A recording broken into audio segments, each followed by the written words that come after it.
I want to thank everyone for being here tonight. My name is Eric Mays, and I'm here to talk to you about private prisons. Let me ask all of you a question. Can you put a price on a person's freedom? Really think about that. Through taxes, local, state, and federal governments do this every day. When someone breaks the law, they usually have a choice, and I use that term loosely, of whether they wish to pay a fine or serve time in jail, depending on the severity of the crime and whether or not they actually have the money to pay the fine. Through these fines and taxation, our prison system can operate. Now, imagine a system where those tax dollars and fines go to a jail, prison, or immigrant detention center in which the bottom line is profit. In other words, they take in more money than they spend. Where does the rest of that profit go, you might ask? This is where I feel the justice system is failing the American people. These profits are going into bank accounts of private, for-profit prison corporations to be split up and given to shareholders as dividends. To maximize profits, these prisons need to be at full capacity all the time.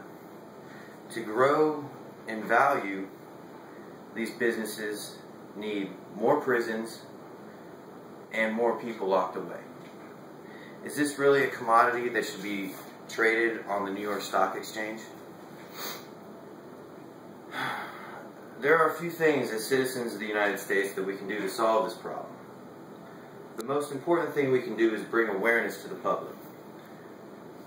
That is one of the reasons why I chose to speak on this topic, because the more people know on this subject, the more apprehensive they will be if one of these corporations comes to their town and tries to set up shop.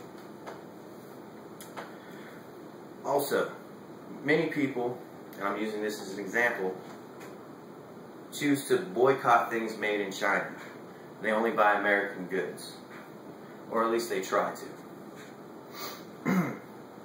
It is alarming, however, to find out that many businesses in our country contract out jobs to these private prison corporations for about the same labor costs as someone working in China.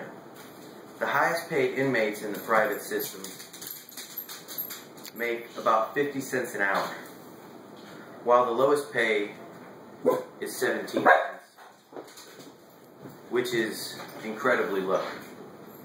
It could make a difference if we chose to boycott these companies that partake in these practices. However, that's really hard to do because some of the largest corporations in America do this, such as Microsoft, Boeing, Revlon, and there's really too many to name, but it's just sick, really. One last thing that we can do is to reform our government facilities that house criminals. They can be modeled like the private ones to run more efficiently and cost effectively. That in turn would cut out the private prison middleman, so to speak. The goal here is to eliminate the prison industrial complex, or otherwise known as for-profit prisons. If we focus more on rehabilitation of inmates rather than the retention rates, we would not need these private prison corporations.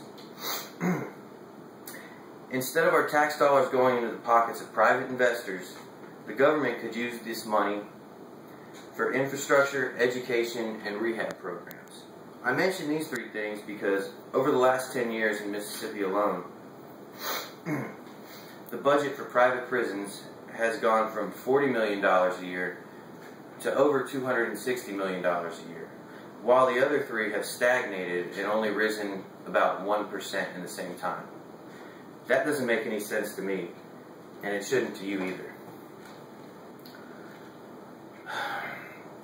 The only thing that we can truly do to make an impact on this industry is to become informed citizens and contact our congressional representatives at the local, state, and federal levels and ask them to say no to private prisons and to the laws that benefit them.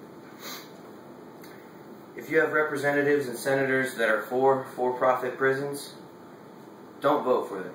In fact, vote them out of office, because This is a practice that wastes tax dollars, provides inadequate care for inmates, and condones modern-day slave labor, all for the benefit of a few and the suffering of many. Thank you, and good night.